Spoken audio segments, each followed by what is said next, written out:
Michoacán, México, año de 1897. El sol de agosto caía sobre los campos de maíz del estado como una bendición dorada, sus rayos atravesando el aire seco y caliente que hacía temblar el horizonte. Los campesinos trabajaban desde el amanecer hasta el anochecer, sus espaldas curvadas bajo el peso del trabajo, sus manos callosas arrancando mazorcas maduras de los tallos verdes.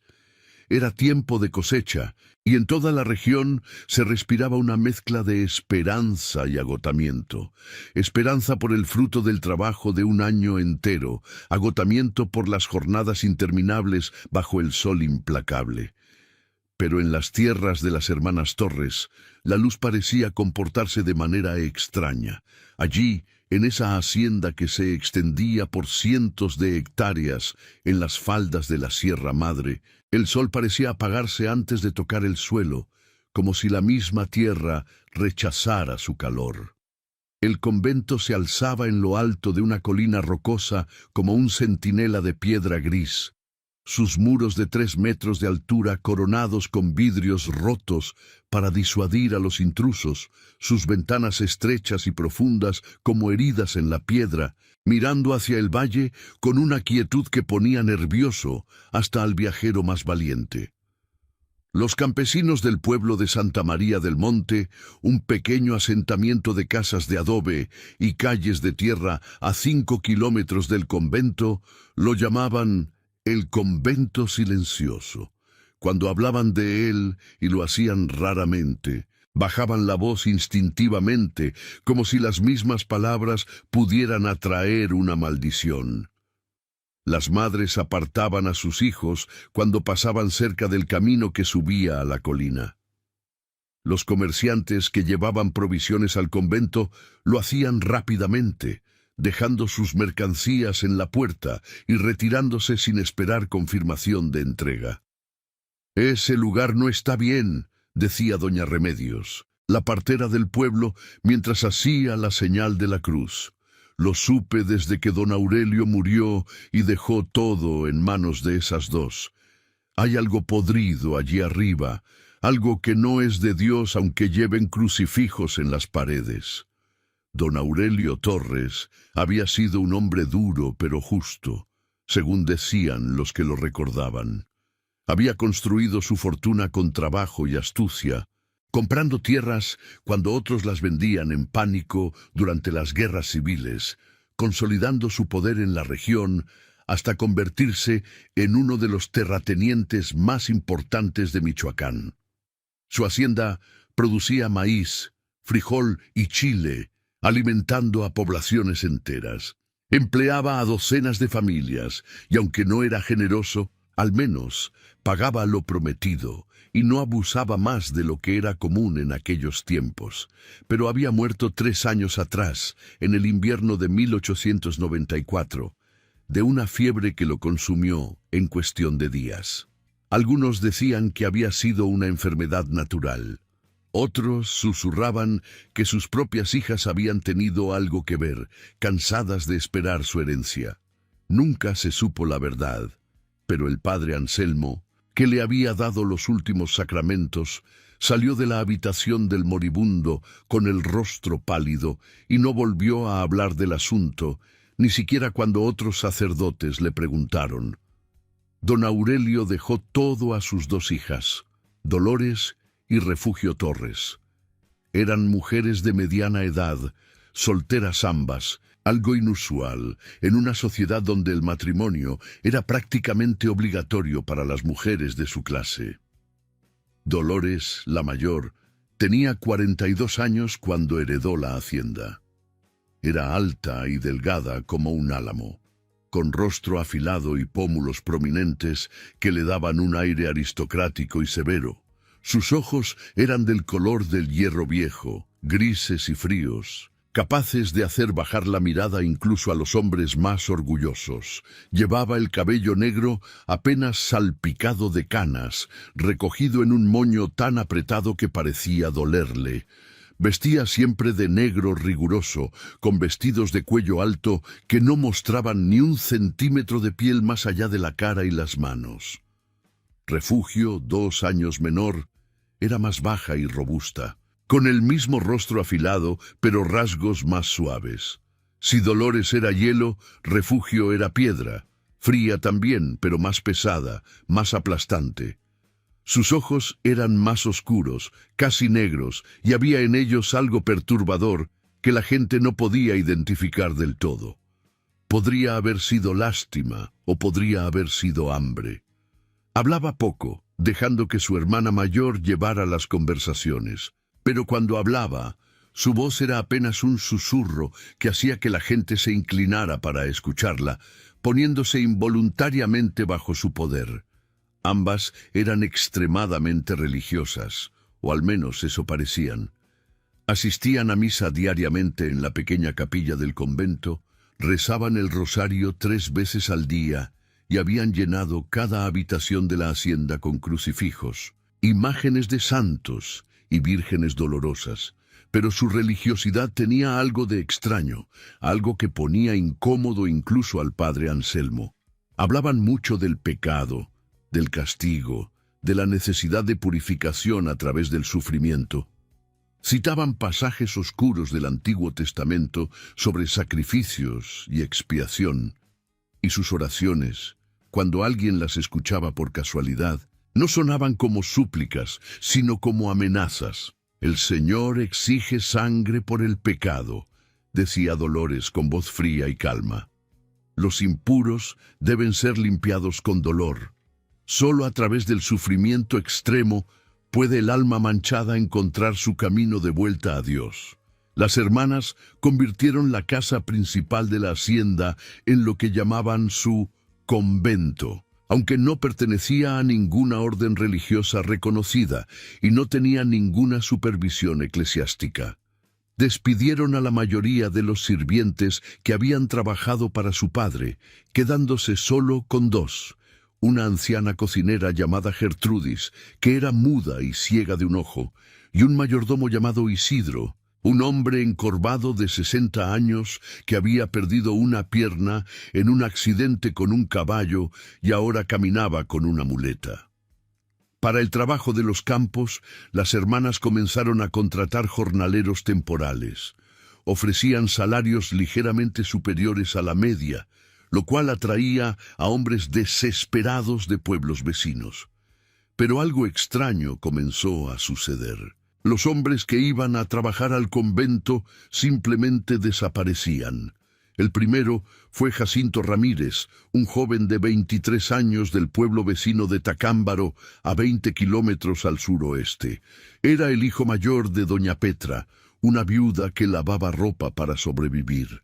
Jacinto era un buen hijo, responsable, que enviaba cada centavo que ganaba a su madre para mantener a sus hermanos menores. Cuando escuchó que las hermanas Torres pagaban 3 pesos por semana más comida y alojamiento, partió inmediatamente, prometiendo a su madre que volvería en un mes con suficiente dinero para reparar el techo de su casa antes de que llegaran las lluvias.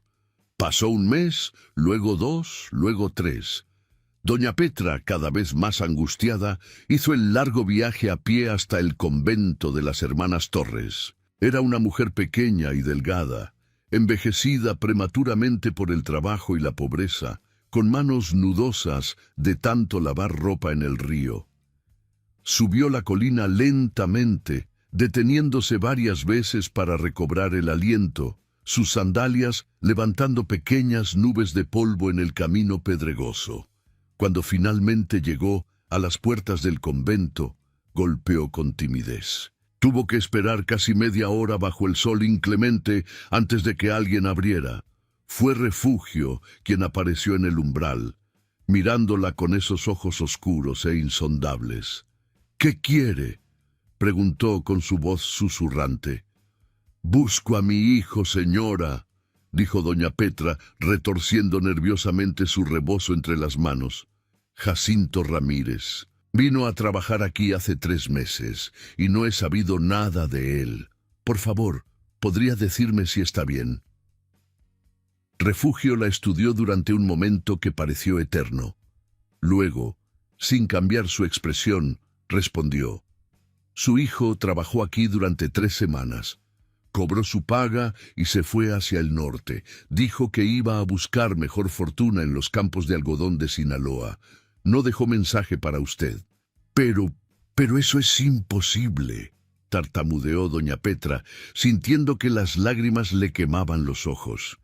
Mi Jacinto nunca haría eso sin avisarme. Nunca me dejaría sin saber dónde está. Él sabe que me preocupo. Él siempre me dice todo. Él. Los hijos no siempre son lo que las madres creen que son, interrumpió Refugio con frialdad. Su muchacho decidió buscar su propio camino. Acepte su decisión y déjelo ir. Ahora, si me disculpa, tengo trabajo que hacer. Y cerró la puerta en la cara de doña Petra, dejándola sola en el camino, sollozando. Doña Petra volvió a Santa María del Monte y fue directamente a la plaza, donde los hombres se reunían por las tardes después del trabajo. Allí, llorando abiertamente, contó su historia. Mi Jacinto no haría eso. Repetía una y otra vez, no sin decirme, no sin enviar al menos un mensaje. Algo está mal, algo terrible está mal allá arriba. Pero nadie realmente la escuchaba. Los hombres desaparecían todo el tiempo, especialmente los jóvenes. Buscaban trabajo en otras regiones, se iban al norte hacia Estados Unidos, se enrolaban en el ejército, se fugaban con muchachas de otros pueblos. ¿Qué tenía de extraño que un joven de 23 años quisiera probar suerte en otro lugar? Las madres siempre eran las últimas en aceptar que sus hijos habían crecido y ya no las necesitaban. «Tienes que dejarlo ir, Petra», le dijo don Macario, el herrero del pueblo, con algo de compasión, pero también con impaciencia. Los muchachos se van. Es lo que hacen. Tú también tienes otros hijos que cuidar. Concéntrate en ellos. Pero doña Petra no podía concentrarse en nada más. Visitó el convento 2 veces más, y cada vez las hermanas Torres le dijeron lo mismo. Su hijo se había ido al norte. No tenían más información. Y no podía hablar con los otros trabajadores porque estaban en los campos y no debían ser distraídos de su labor. La tercera vez, cuando doña Petra volvió a golpear a la puerta, fue Dolores quien abrió, y había algo en sus ojos, en la forma en que miraba a la mujer suplicante, que hizo que a doña Petra se le helara la sangre. «Si vuelve aquí una vez más», dijo Dolores con voz tan fría que parecía salir de una tumba, «haré que la arresten por allanamiento de morada y acoso. Entiende, su hijo se fue, acéptelo, y no vuelva a molestar a gente decente con su histeria de vieja loca». Doña Petra se alejó tambaleándose, pero la semilla de la sospecha había sido plantada, no solo en ella, sino en otros, porque Jacinto no fue el único. 2 meses después, desapareció Ezequiel Morales, un hombre de 30 años que había trabajado en las minas de Real del Monte. Era fuerte como un toro, con espaldas anchas y manos como palas. Había dejado las minas porque el polvo estaba destruyendo sus pulmones, y pensó que el trabajo al aire libre en los campos sería más saludable. Su esposa, Lupita, estaba embarazada de su primer hijo. Ezequiel le prometió que volvería en 2 meses con suficiente dinero para comprar una cabra y gallinas, para que tuvieran leche y huevos para el bebé. Pero 2 meses pasaron, luego 3, luego 4. Lupita dio a luz sola, asistida solo por la partera del pueblo. El niño nació fuerte y sano, pero su padre nunca llegó a conocerlo. Cuando Lupita fue al convento a preguntar, Refugio le dijo exactamente lo mismo que le había dicho a doña Petra. Su esposo cobró su paga y se fue al norte. No dejó mensaje. ¿Al norte?, repitió Lupita incrédula, con su bebé llorando en sus brazos. ¿Sin conocer a su hijo? ¿Sin saber si yo había sobrevivido el parto? Ezequiel nunca haría eso. Él ama a su familia. Los hombres hacen cosas inesperadas, interrumpió Refugio con un atisbo de algo que podría haber sido satisfacción en su voz. A veces, el peso de la paternidad es demasiado para ellos. A veces huyen. Su esposo no es el primer hombre que abandona a su familia, y no será el último. Lupita salió de allí con el corazón destrozado, no solo por la ausencia de su esposo, sino por las palabras venenosas de esa mujer. Pero en el fondo, una pequeña voz le decía que no era verdad. Ezequiel no la habría abandonado. Era imposible. Luego desapareció Tomás Guerrero, un hombre de 35 años con 3 hijos. Luego, los hermanos Castillo, Pedro y Mateo, muchachos de 19 y 21 años que habían ido juntos porque les daba miedo ir solos. Luego, Felipe Sánchez, un veterano de las guerras que cojeaba de una pierna, pero podía trabajar tan duro como 2 hombres normales. Luego, Ignacio Fuentes, Domingo Reyes, Crescencio Hernández, uno tras otro, hombres que iban a trabajar al convento de las Hermanas Torres, simplemente se evaporaban. Y cada vez que alguien iba a preguntar, recibía la misma respuesta. Se fue al norte, no dejó mensaje, acepte su pérdida y siga adelante. Para el verano de 1897, la inquietud en Santa María del Monte había crecido hasta convertirse en algo palpable. Las madres apartaban a sus hijos cuando reclutadores buscaban trabajadores. Los hombres del pueblo murmuraban en voz baja en la cantina, compartiendo sus sospechas, pero sin atreverse a hacer nada. Porque, ¿qué podían hacer? Las hermanas Torres eran ricas y poderosas. Su familia había sido amiga del gobernador, tenían conexiones en la capital. Mientras que los desaparecidos eran solo campesinos pobres, peones sin tierra, hombres cuyas vidas no importaban mucho en el gran esquema de las cosas. «Deberíamos ir allá arriba», decía a veces algún hombre joven y valiente en la cantina, envalentonado por el pulque. «Deberíamos entrar a ese maldito convento y buscar nosotros mismos». ¿Y qué? Respondía siempre algún hombre más viejo y prudente. ¿Enfrentarte a 2 señoras en su propia propiedad? ¿Forzar la entrada a la casa de gente rica y respetable? Te meterían en prisión antes de que pudieras decir inocente. Y aunque encontraras algo, ¿quién te creería? Tu palabra contra la de ellas. Ya sabes cómo funciona el mundo.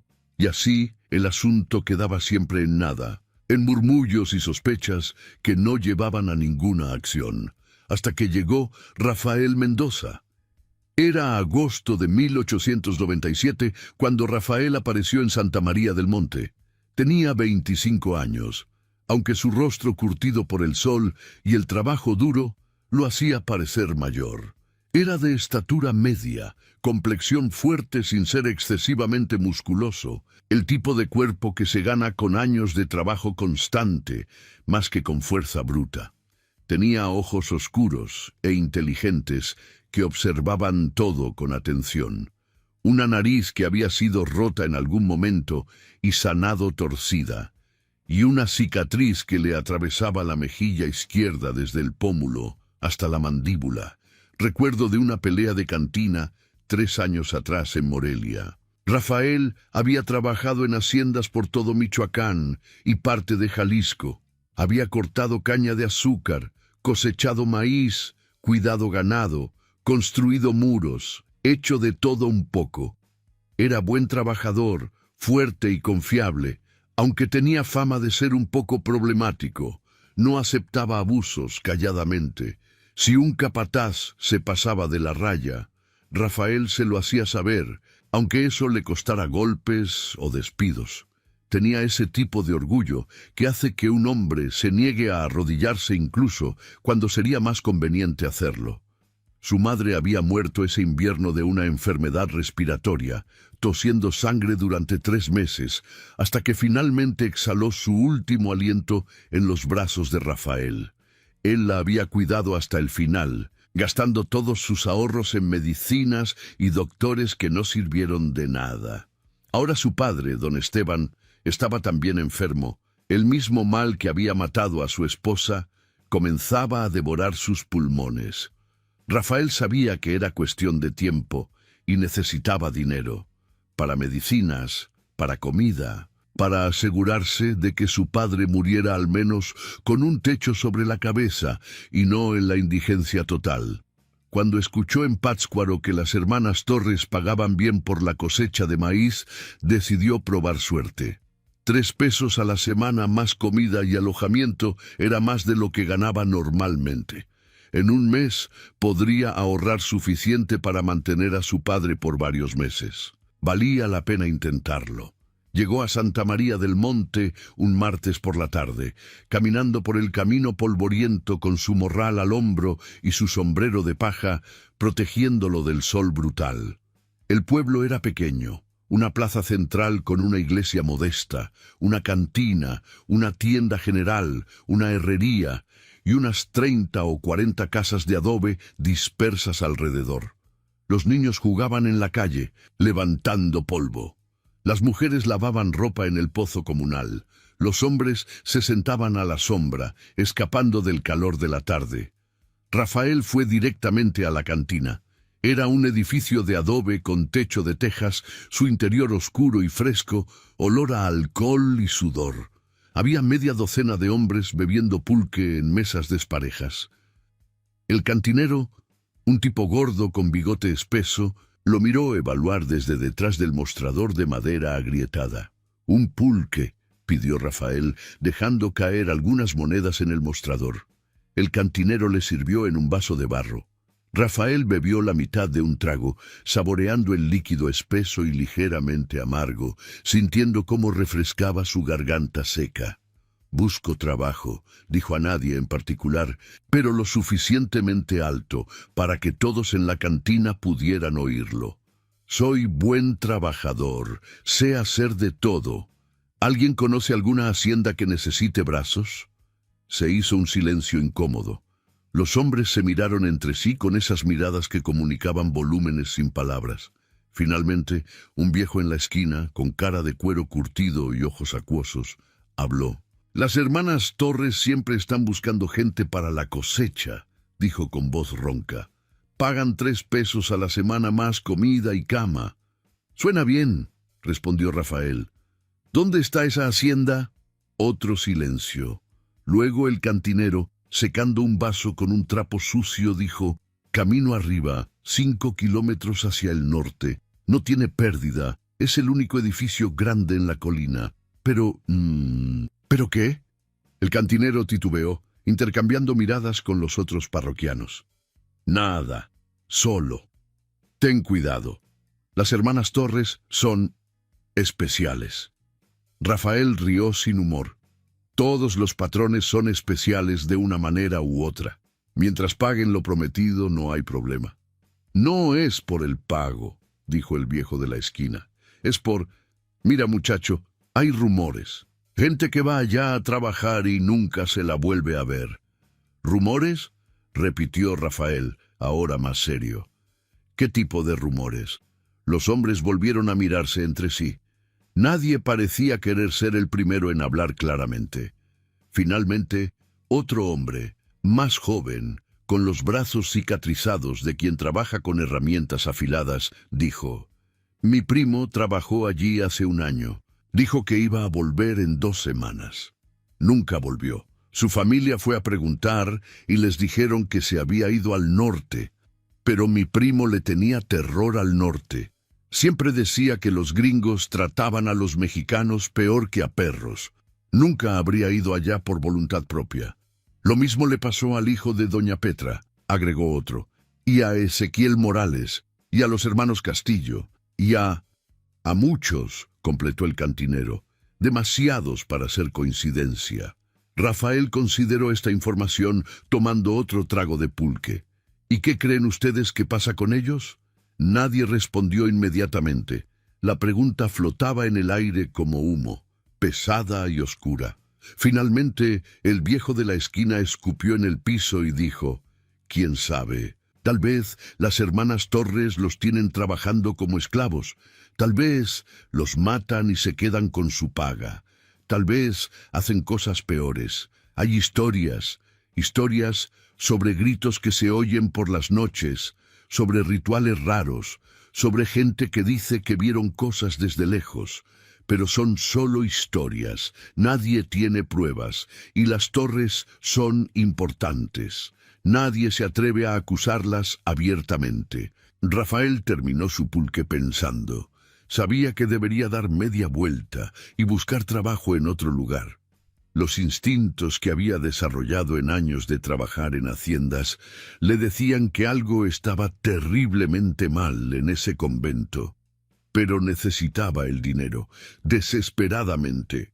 Su padre dependía de él, y 3 pesos a la semana era demasiado para rechazar sin al menos investigar. «Ten cuidado, muchacho», le advirtió el viejo de la esquina, llamado don Severiano, cuando Rafael se levantó para irse. «Dicen que ese lugar se traga a los hombres como la tierra se traga el agua. Lo que entra no sale». «Son solo habladurías de viejos, don Severiano», respondió Rafael, intentando sonar más seguro de lo que realmente se sentía. «Necesito trabajar, y ellas necesitan brazos para la cosecha. Es un trato justo. Además, no soy fácil de tragar. He trabajado con patrones difíciles antes. Sé cuidarme solo». «No es lo mismo», murmuró el viejo, pero Rafael ya estaba saliendo. Afuera, la tarde comenzaba a enfriarse ligeramente. Rafael decidió que era mejor esperar hasta la mañana siguiente para ir al convento. Alquiló una pequeña habitación en la posada del pueblo por unos centavos. Una habitación con apenas espacio para un catre de paja y una palangana de agua. Durmió mal esa noche, soñando con cosas confusas. Su madre tosiendo sangre, su padre llamándolo con voz débil, puertas que se cerraban, cadenas que tintineaban. Despertó antes del alba, con ese tipo de inquietud que presagia problemas. Se lavó la cara con el agua fría de la palangana, se puso su mejor camisa, que en realidad era su única camisa sin remiendos visibles, y salió a la calle vacía. El pueblo aún dormía, excepto por un perro flaco, que buscaba comida entre la basura, y un gallo que anunciaba el amanecer con cantos estridentes. Caminaba hacia la salida del pueblo cuando una voz lo detuvo. «Muchacho, espera». Rafael se volvió y vio a un hombre cojo acercándose con dificultad. Era el herrero del pueblo, don Macario, un hombre de unos 50 años con brazos gruesos y cara marcada por quemaduras antiguas. Había perdido su pie izquierdo años atrás cuando un caballo asustado le había pateado, destrozándole los huesos. Ahora caminaba con una prótesis de madera que él mismo había fabricado. «Don Macario», saludó Rafael cortésmente. «¿Vas para el convento?», preguntó el herrero, jadeando ligeramente por el esfuerzo de alcanzarlo. «Sí, señor». Don Macario lo miró intensamente, como evaluándolo. «¿Te contaron sobre los desaparecidos?». «Me dijeron que hay rumores». «No son rumores, muchachos, son hechos. 17 hombres han subido esa colina en los últimos 2 años. Ninguno ha bajado, al menos ninguno que hayamos visto». Rafael sintió un escalofrío a pesar del calor creciente del sol naciente. «¿Por qué nadie ha hecho nada?». «¿Cómo qué?», respondió don Macario con amargura. «¿Ir a las autoridades? El alcalde municipal le debe favores a las torres.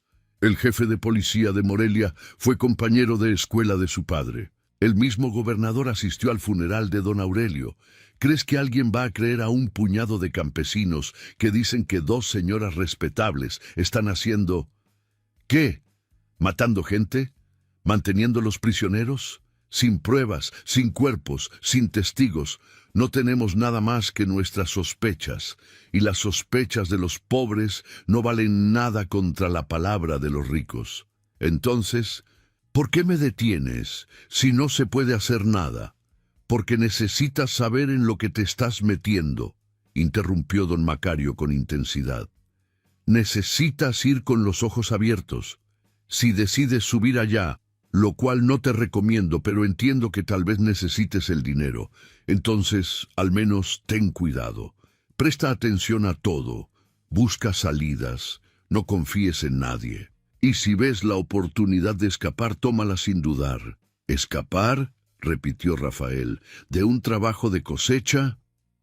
Don Macario se acercó más, bajando la voz, aunque no había nadie más en la calle. Escucha bien, muchacho. Hace 2 meses, un hombre logró salir de allí. Estaba herido, delirando de fiebre, medio muerto de hambre y sed. Lo encontraron en el camino a medianoche y lo llevaron a casa de doña Remedios, la partera. Ella hizo lo que pudo, pero el hombre murió antes del amanecer. Pero antes de morir, habló. Dijo cosas horribles, sobre un sótano donde los mantienen encadenados, sobre trabajo forzado de sol a sol, sin descanso, sobre hombres que mueren y son llevados a un cuarto donde las hermanas hacen, en cosas, rituales, oraciones que no son oraciones. Rafael sintió que el estómago se le contraía. ¿Y nadie reportó eso? El alcalde dijo que el hombre obviamente estaba loco, delirando por la fiebre, que probablemente era un vagabundo que había inventado esas historias.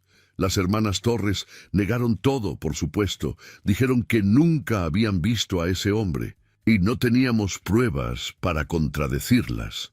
Así que el asunto se quedó ahí. El hombre fue enterrado sin nombre en el cementerio del pueblo, y todos fingimos que no pasó nada, porque es más fácil que enfrentar la verdad. Rafael miró hacia la colina donde supuestamente estaba el convento, aunque desde donde estaba no podía verlo aún. El sol comenzaba a pintar el cielo de rosa y naranja, un amanecer hermoso que contrastaba con la conversación oscura que estaban teniendo. «Aún así voy a ir», dijo finalmente. «Pero te agradezco la advertencia. Si no vuelvo en un mes, entonces sabrás que tenías razón». «1 mes es demasiado tiempo», dijo don Macario con tristeza. «Si no bajas en 1 semana, ya será demasiado tarde». El camino al convento era empinado y polvoriento. Rafael lo recorrió al amanecer, cuando la luz aún era rosada y el aire fresco. A medida que subía, el silencio se volvía más denso. Los pájaros no cantaban cerca del convento, los insectos no zumbaban. Era como si la vida misma evitara ese lugar. Las puertas del convento eran de madera maciza, tan altas como 2 hombres. Rafael golpeó 3 veces y el sonido resonó como un tambor fúnebre. Pasaron varios minutos antes de que la puerta se abriera con un chirrido que le puso la piel de gallina. Una mujer vestida de negro apareció en el umbral. Era Dolores Torres, aunque Rafael no lo sabía entonces. Sus ojos eran del color del hierro viejo, y cuando lo miraron, sintió como si lo estuvieran pesando, evaluando, catalogando. «Vengo por el trabajo de la cosecha», dijo Rafael, quitándose el sombrero. «Llegas tarde», respondió ella con voz seca. «Los demás ya están en los campos». «¿Los demás?». «Los otros trabajadores, 17 hombres. Tú serías el 18º». Rafael sintió un alivio extraño. Si había otros trabajadores, entonces los rumores eran solo eso, rumores. «Estoy listo para comenzar cuando usted ordene, señora». Dolores lo estudió un momento más. Luego asintió y se hizo a un lado. «Entra. Mi hermana te mostrará dónde dormir. El trabajo comienza al alba». El interior del convento era frío y oscuro, a pesar del calor del verano afuera. Los pasillos eran largos y estrechos, con techos altos que hacían eco de cada paso. Las paredes estaban desnudas, excepto por crucifijos de hierro negro que colgaban a intervalos regulares. Rafael siguió a Dolores por un laberinto de corredores hasta que llegaron a un patio interior donde otra mujer, presumiblemente Refugio, estaba regando unas plantas marchitas. «Refugio, este es el último», anunció Dolores. «Llévalo a los dormitorios». Refugio levantó la vista. Tenía el mismo rostro afilado que su hermana, pero sus ojos eran diferentes, más oscuros, más profundos, con algo que podría haber sido lástima o podría haber sido hambre. Rafael no estaba seguro. «Sígueme», dijo ella con voz apenas audible. Bajaron unas escaleras de piedra que descendían hacia lo que Rafael asumió sería el sótano. El aire se volvía más húmedo y frío con cada escalón. Al final de las escaleras había una puerta de hierro macizo con 3 cerrojos. «Los dormitorios están aquí abajo», explicó Refugio mientras sacaba un manojo de llaves pesadas. «Es más fresco en verano. Los hombres prefieren dormir aquí». Algo en su tono hizo que Rafael dudara. «¿Puedo ver a los otros trabajadores? Están descansando. Han trabajado toda la mañana». Refugio abrió los cerrojos uno por uno. El sonido del metal contra metal resonó en el pasillo como una sentencia. «Esta noche los conocerás. Ahora descansa tú también». La puerta se abrió revelando una habitación grande y oscura. Había jergones en el suelo, aproximadamente 20, y en algunos de ellos yacían formas inmóviles. El olor era terrible, sudor, orina, algo más que Rafael no quería identificar. «Entre», ordenó Refugio, y su voz había cambiado. Ya no era suave, era de acero. Rafael dio un paso atrás. «Creo que ha habido un error. Yo no...» No terminó la frase. Algo pesado lo golpeó en la nuca y el mundo se volvió negro. Cuando Rafael despertó, no sabía cuánto tiempo había pasado. Podría haber sido 1 hora o un día. Estaba en completa oscuridad, tumbado en algo húmedo y duro. Le dolía la cabeza terriblemente y cuando intentó llevarse la mano a la herida, descubrió que tenía las muñecas atadas con cadenas. «Bienvenido al infierno, hermano», dijo una voz en la oscuridad. Rafael se sobresaltó. «¿Quién está ahí?» «Ezequiel Morales. Antes trabajaba en las minas de Real del Monte. Ahora trabajo aquí, si es que a esto se le puede llamar trabajo». Los ojos de Rafael comenzaron a adaptarse a la penumbra. Podía distinguir formas ahora. Hombres sentados o tumbados en el suelo, todos con cadenas. Las cadenas estaban sujetas a argollas de hierro empotradas en la pared. «¿Cuántos somos?», preguntó Rafael, aunque ya conocía la respuesta. 18, contándote a ti». «¿O éramos 18? Pancho murió hace 3 días, una infección en la pierna. Las hermanas se llevaron el cuerpo, pero no sé qué hicieron con él». Rafael sintió que el pánico le subía por la garganta. «¿Cuánto tiempo llevas aquí?» «He perdido la cuenta. 4 meses, tal vez 5. Los días se mezclan cuando no ves el sol». Otra voz habló desde un rincón distinto. Era más vieja, más ronca. «Yo llevo aquí más de 1 año. Me llamo Jacinto Ramírez». Rafael recordó ese nombre. «Tu madre te busca. Doña Petra. Fue al pueblo preguntando por ti». Un sollozo ahogado resonó en la oscuridad. «Mi mamá. ¿Está bien? ¿Está viva?» «Estaba bien hace 3 semanas cuando yo pasé por el pueblo».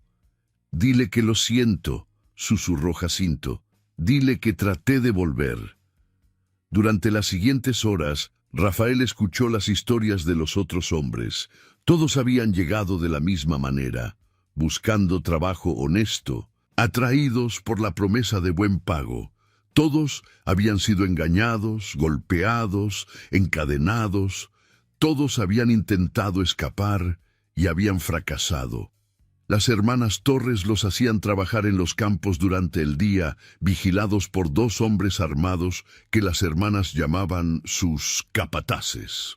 Pero no era trabajo normal, era trabajo de esclavos, 16 horas bajo el sol con apenas agua y comida. Por la noche los encerraban en este sótano, en la oscuridad, con las cadenas puestas.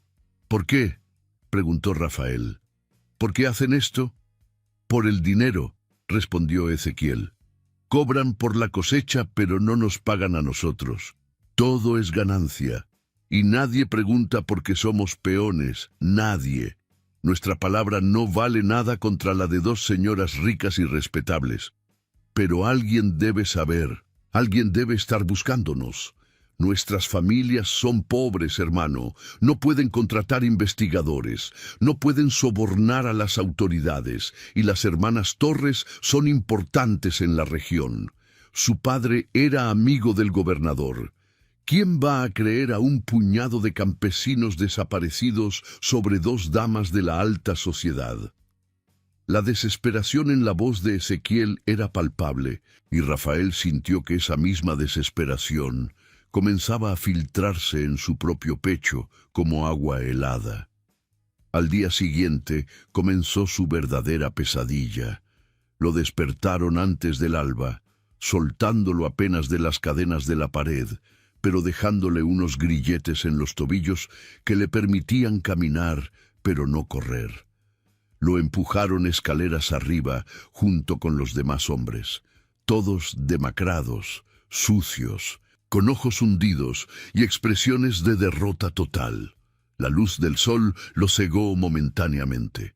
Cuando sus ojos se adaptaron, vio los campos de maíz extendiéndose hasta donde alcanzaba la vista. Los dos capataces estaban allí, hombres grandes con rifles y látigos. ¡A trabajar!, ordenó uno de ellos, un tipo con una cicatriz que le cruzaba todo el rostro. El que no cumpla su cuota no come hoy. Rafael trabajó como nunca había trabajado en su vida. Cortaba maíz hasta que las manos le sangraban. El sol le quemaba la espalda. La sed era constante, torturadora. Los capataces paseaban entre ellos, y el látigo chasqueaba cuando alguien se detenía, aunque fuera un momento. A mediodía les dieron agua tibia y un pedazo de pan duro. Rafael lo devoró en segundos, pero no fue suficiente. Nunca era suficiente. «No mires hacia el convento», le susurró Ezequiel cuando volvieron al trabajo. Las hermanas observan desde las ventanas. Si te ven planeando algo, te castigan. ¿Cómo? Te atan en el patio y te dejan bajo el sol 2 días sin agua. O te encierran en el cuarto de los muertos. ¿El cuarto de los muertos? Ezequiel no respondió, pero el terror en sus ojos fue respuesta suficiente. Esa noche, cuando los encerraron de nuevo en el sótano, Rafael notó algo extraño. En un rincón había una puerta que no había visto antes, o que no había querido ver. Estaba cerrada con candado, pero podía oler algo que venía de detrás de ella, el olor dulzón y nauseabundo de la carne podrida. «No preguntes sobre esa puerta», le advirtió Jacinto. «No quieres saber qué hay ahí dentro». Pero Rafael necesitaba saber, necesitaba entender el alcance completo de la pesadilla en la que había caído. «Dímelo», insistió. Jacinto suspiró profundamente. Cuando alguien muere o cuando alguien intenta escapar y lo atrapan, las hermanas lo llevan ahí. Dicen que hacen rituales, que rezan por las almas de los pecadores. Pero hemos oído los gritos. «Hermano, los gritos que salen de ese cuarto no son de rezos». Rafael sintió que el estómago se le revolvía. «¿Qué tipo de rituales?» «No lo sabemos exactamente, pero Antonio, que estuvo aquí antes que yo, decía que las hermanas están locas, que creen que están purificando almas con dolor, que el sufrimiento nos hace más cercanos a Dios». «Eso no es cristianismo», dijo Rafael. «Eso es demencia», completó Ezequiel, «pero una demencia con poder, con dinero, con influencia. El tipo de demencia que puede hacer lo que quiera porque nadie se atreve a detenerla». Pasaron los días, luego las semanas. Rafael perdió peso rápidamente. Sus manos se convirtieron en un amasijo de callos y heridas. El dolor era constante, en los músculos, en los huesos, en el alma. Pero lo peor no era el dolor físico. Era ver cómo los hombres a su alrededor se iban apagando lentamente, perdiendo no solo la fuerza, sino también la esperanza. Algunos hablaban solos, otros ya no hablaban nunca. Tomás Guerrero, un hombre que había sido fuerte como un toro, ahora lloraba cada noche llamando a su esposa. Los hermanos Castillo, que habían llegado juntos, apenas se miraban ya, como si reconocerse fuera demasiado doloroso. Rafael se negaba a rendirse. Por las noches, cuando los demás dormían o gemían en sus pesadillas, él estudiaba el sótano, buscaba debilidades en las paredes, en las cadenas, en los cerrojos, Memorizaba los horarios de las hermanas y los capataces, escuchaba cada sonido, cada crujido, cada paso en los pisos superiores. «¿Qué estás haciendo?», le preguntó una noche Ezequiel. «Buscando una salida». «No hay salida, hermano. Muchos lo han intentado.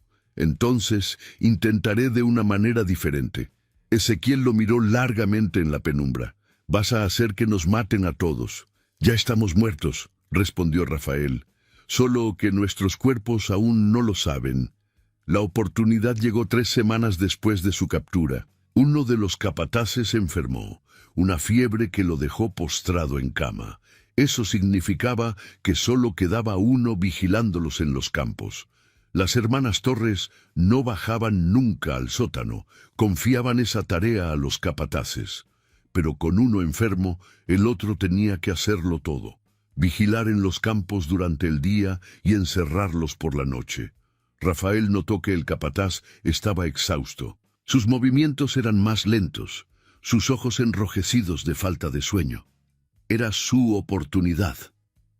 Esa noche, cuando el capataz bajó a encerrarlos, Rafael fingió estar más débil de lo que estaba. Se dejó caer pesadamente contra la pared, gimiendo. «¿Qué te pasa?», gruñó el capataz. «Enfermo». «Creo que es lo mismo que tiene su compañero». El capataz se acercó, probablemente preocupado de que una enfermedad se extendiera entre los trabajadores. Era su error fatal. Rafael se lanzó contra él con toda la fuerza que le quedaba, golpeándolo en la garganta con los grilletes de sus muñecas. El hombre se tambaleó hacia atrás, jadeando, y Rafael no le dio tiempo a recuperarse. Lo golpeó una y otra vez hasta que cayó al suelo, inconsciente. Los otros hombres observaban en estado de shock. «¡Las llaves!», gritó Rafael, buscando frenéticamente en los bolsillos del capataz. «¡Tenemos que salir ahora!». Encontró el manojo de llaves y comenzó a abrir las cadenas de los demás. Algunos respondieron inmediatamente, con una chispa de esperanza renacida en sus ojos. Otros parecían no comprender qué estaba pasando, tan rotos que ya no podían procesar la posibilidad de libertad. «Ezequiel, ayúdame con Jacinto», ordenó Rafael. «Tomás, tú ayuda a los hermanos Castillo. No podemos dejar a nadie atrás». «Algunos no pueden caminar», protestó Ezequiel, pero ya estaba en movimiento, liberando a los hombres más débiles. Subieron las escaleras 18 sombras tambaleantes en la oscuridad. El convento estaba en silencio. Las hermanas Torres dormían en sus habitaciones en el segundo piso, ajenas a la rebelión que ocurría bajo sus pies. Rafael guió al grupo por los pasillos que recordaba de su llegada. Cada crujido del piso de madera sonaba como un trueno, cada respiración agitada como un grito, pero llegaron a la puerta principal sin despertar a nadie. La puerta estaba cerrada con varios cerrojos, pero Rafael tenía las llaves. Sus manos temblaban tanto que le costó varios intentos abrir cada cerrojo. Detrás de él, los hombres esperaban en agonizante silencio, algunos llorando en silencio, otros rezando en susurros. El último cerrojo cedió. La puerta se abrió y el aire fresco de la noche los golpeó como una bendición. La luna llena iluminaba el camino que bajaba de la colina hacia el valle. «¡Corran!», susurró Rafael con urgencia. «¡Corran y no se detengan!». Los hombres que podían correr, corrieron. Los que solo podían caminar, caminaron tan rápido como pudieron. Los que apenas podían moverse fueron ayudados por los demás. Bajaron la colina tropezando, cayendo, levantándose, siempre avanzando, porque detenerse significaba ser capturados de nuevo. Pero no llegaron lejos. Un disparo resonó en la noche, y Tomás Guerrero cayó con un grito. El segundo capataz no estaba tan enfermo como habían pensado, o el ruido los había despertado. Desde la puerta del convento, ahora abierta de par en par, las hermanas Torres observaban la escena con expresiones de furia helada. «¡Tráiganlos de vuelta!», gritó Dolores, y su voz atravesó la noche como un cuchillo. «¡Tráiganlos o mátenlos a todos!». El capataz cargó su rifle de nuevo, apuntando a los fugitivos que huían colina abajo. Pero entonces, en el valle, comenzaron a aparecer luces, antorchas, docenas de ellas subiendo por el camino hacia el convento, y voces llamando nombres. «Jacinto, Jacinto, hijo. Ezequiel, Ezequiel Morales. Rafael, Rafael Mendoza». Eran las madres, las esposas, los hermanos de los desaparecidos. Alguien, tal vez don Macario, o tal vez alguien más, finalmente había convencido al pueblo de que algo terrible estaba ocurriendo en el convento. Habían subido en masa, armados con antorchas, palos, lo que fuera que pudieran encontrar para exigir respuestas. El capataz bajó su rifle, incapaz de disparar contra una multitud de 50 personas. Las hermanas Torres retrocedieron hacia el interior del convento, sabiendo que su reino de terror había terminado.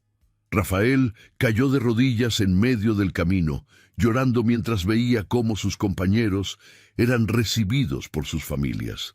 Doña Petra encontró a Jacinto y lo abrazó con tal fuerza que parecía que nunca lo soltaría. La esposa de Tomás llegó corriendo a su lado donde yacía herido pero vivo. La bala solo le había rozado el hombro. Los aldeanos entraron al convento, y lo que encontraron allí hizo que hasta los hombres más duros apartaran la mirada con horror. El sótano con sus cadenas, el cuarto de los muertos con sus secretos insoportables. Los libros de cuentas donde las hermanas Torres registraban meticulosamente sus ganancias de mano de obra esclava. Las autoridades llegaron al amanecer, traídas por el alcalde que finalmente no pudo ignorar la evidencia. Dolores y Refugio Torres fueron arrestadas, aunque gritaban que no habían hecho nada malo, que solo estaban disciplinando a trabajadores flojos, que tenían derecho a castigar a quienes comían su pan. El convento fue sellado. Nadie volvió a trabajar esas tierras. Con los años, la gente comenzó a evitar la colina por completo, y el edificio se fue desmoronando lentamente, devorado por el tiempo y las enredaderas. Pero los 18 hombres que sobrevivieron nunca olvidaron, ni sus familias tampoco. Cada año, el día de su liberación, se reunían en la plaza de Santa María del Monte para recordar no solo su sufrimiento, sino también su supervivencia, no solo su esclavitud, sino también su libertad recuperada. Rafael nunca volvió a ser completamente el mismo. Las pesadillas lo perseguían cada noche, pero se casó, tuvo hijos, vivió una vida, y a sus nietos, cuando crecieron lo suficiente, les contó la historia, no para asustarlos, sino para enseñarles algo fundamental. La libertad, les decía, no es algo que simplemente tenemos, es algo que debemos proteger cada día, porque hay personas que parecen respetables y buenas, que te la quitarían si pudieran, que creen que tienen derecho a tu cuerpo, a tu trabajo, a tu vida. Y si no estamos vigilantes, si no nos defendemos unos a otros, si dejamos que los poderosos abusen de los débiles sin consecuencias, entonces todos somos esclavos esperando nuestras cadenas. Décadas después de la muerte de Rafael, un periodista visitó Santa María del Monte para investigar la historia del convento. Había leído viejos informes policiales y quería saber más. Los descendientes de los 18 le mostraron la colina donde aún se alzaban las ruinas del convento, sus muros grises agrietados, sus ventanas vacías mirando hacia ninguna parte. ¿Por qué no lo derriban completamente?, preguntó el periodista. ¿Por qué dejan que se pudra aquí como un recordatorio horrible? Porque necesitamos recordar, respondió la nieta de Rafael, una mujer mayor ahora, con el mismo fuego en los ojos que había tenido su abuelo. Necesitamos recordar que el mal no siempre viene con cuernos y cola. A veces viene vestido de negro, con palabras bonitas y apellidos respetables. A veces viene disfrazado de orden, de disciplina, de derecho divino, y si no lo recordamos, si no enseñamos a nuestros hijos a reconocerlo, entonces volverá a ocurrir. El periodista miró las ruinas y entendió. El convento no era solo un edificio abandonado, era un monumento, una advertencia, un grito silencioso que atravesaba los años diciendo: esto pasó aquí, gente real sufrió aquí, murieron aquí, y todo porque otros decidieron que sus vidas no importaban. Escribió su artículo, y cuando se publicó, provocó un debate nacional sobre los derechos de los trabajadores, sobre las atrocidades cometidas en nombre del beneficio económico, sobre cómo las sociedades permiten que ciertos grupos de personas sean tratados como menos que humanos. Las hermanas Torres habían muerto en prisión años atrás, sin arrepentirse nunca. Hasta el final, insistieron en que habían actuado dentro de sus derechos como propietarias, que los peones eran inferiores, objetos para ser usados, que el orden social dependía de que cada uno aceptara su lugar. Pero su legado no fue el triunfo de esa ideología, sino su derrota. Los 18 hombres que sobrevivieron se convirtieron en símbolos de resistencia. Sus historias se contaban en plazas y cantinas, en escuelas y reuniones sindicales. Inspiraron a otros trabajadores a organizarse, a exigir derechos, a negarse a ser tratados como ganado. El último superviviente, Ezequiel Morales, vivió hasta los 87 años. En su lecho de muerte, rodeado de sus hijos y nietos, sus últimas palabras fueron: nunca se arrodillen, nunca dejen que nadie les ponga cadenas, ni de hierro ni de miedo, porque una vez que aceptas las cadenas, una vez que bajas la cabeza y dices: esto es mi destino, entonces ya estás muerto aunque tu corazón siga latiendo. El convento permanece en la colina, un esqueleto de piedra bajo el sol mexicano. Los cuervos anidan en sus techos derrumbados. Las serpientes se deslizan por sus pasillos agrietados. Y cuando el viento sopla por los valles de Michoacán, algunos juran que todavía pueden oír ecos, el tintineo de cadenas, los gritos ahogados, las oraciones susurradas de hombres que se negaron a morir. Pero también se oye otra cosa, más fuerte que el dolor, más persistente que el horror. El sonido de puertas abriéndose, de cadenas rompiéndose, de pasos corriendo hacia la libertad. El sonido de voces levantándose en protesta, negándose al silencio, exigiendo justicia.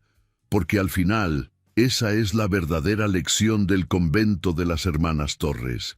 No es una historia sobre el mal que los seres humanos pueden hacer, es una historia sobre el bien que pueden lograr cuando se niegan a aceptar el mal, cuando se levantan, cuando resisten, cuando se ayudan unos a otros incluso en las circunstancias más oscuras.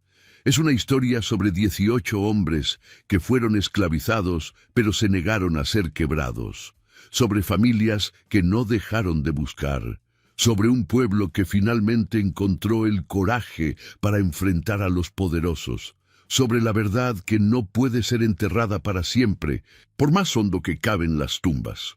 Y es una historia sobre libertad, no la libertad como concepto abstracto o como derecho escrito en papel, sino la libertad como acto diario de dignidad, la libertad de decir no, la libertad de resistir, la libertad de vivir como ser humano y no como propiedad de otro. Los descendientes de los 18 todavía se reúnen cada año. Ahora son cientos, hijos, nietos, bisnietos, todos portando la memoria de lo que ocurrió.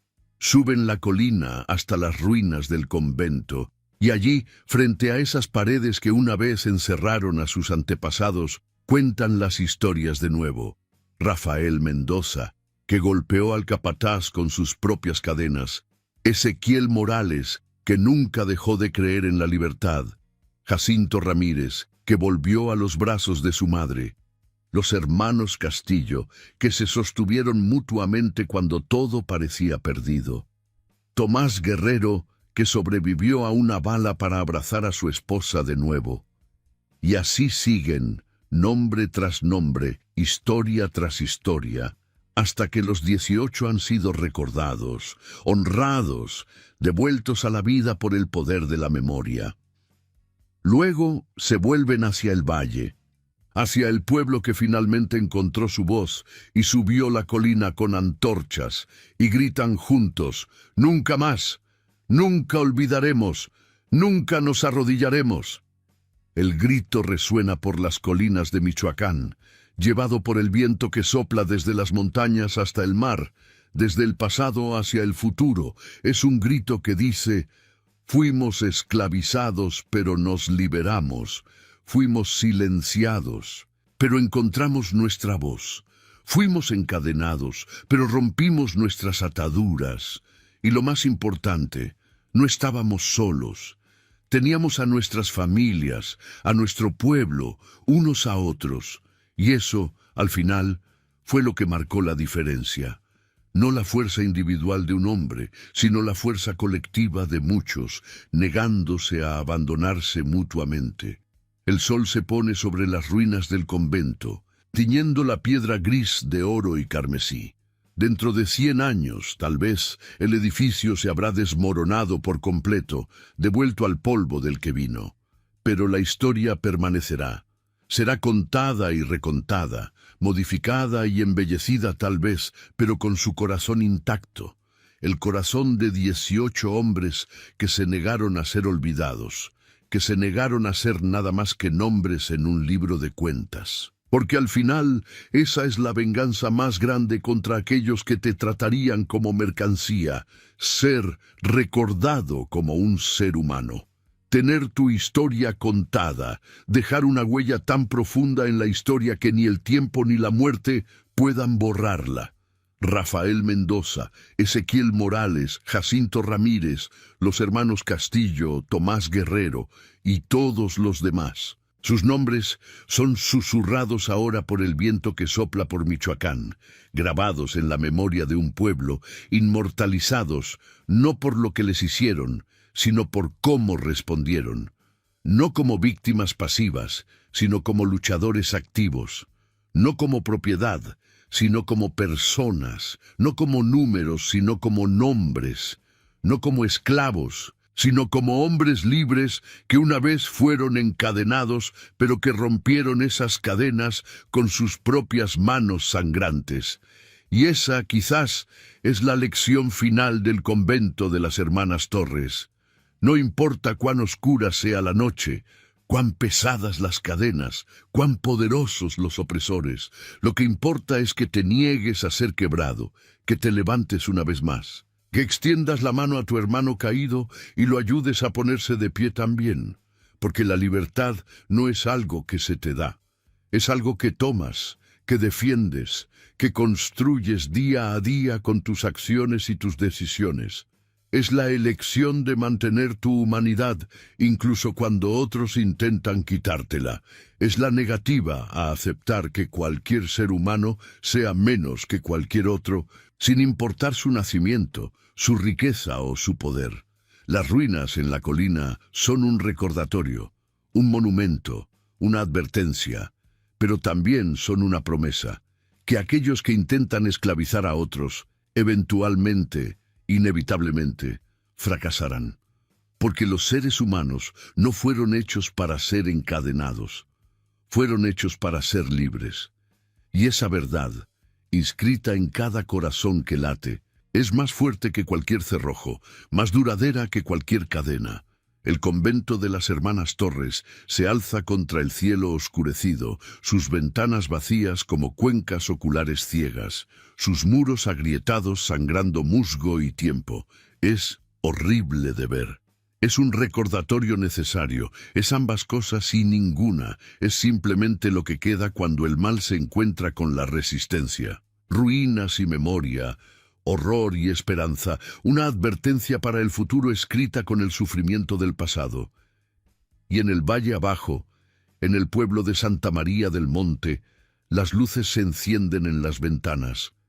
Las familias se reúnen para la cena. Los niños juegan en las calles. La vida continúa, como siempre ha continuado, como siempre continuará.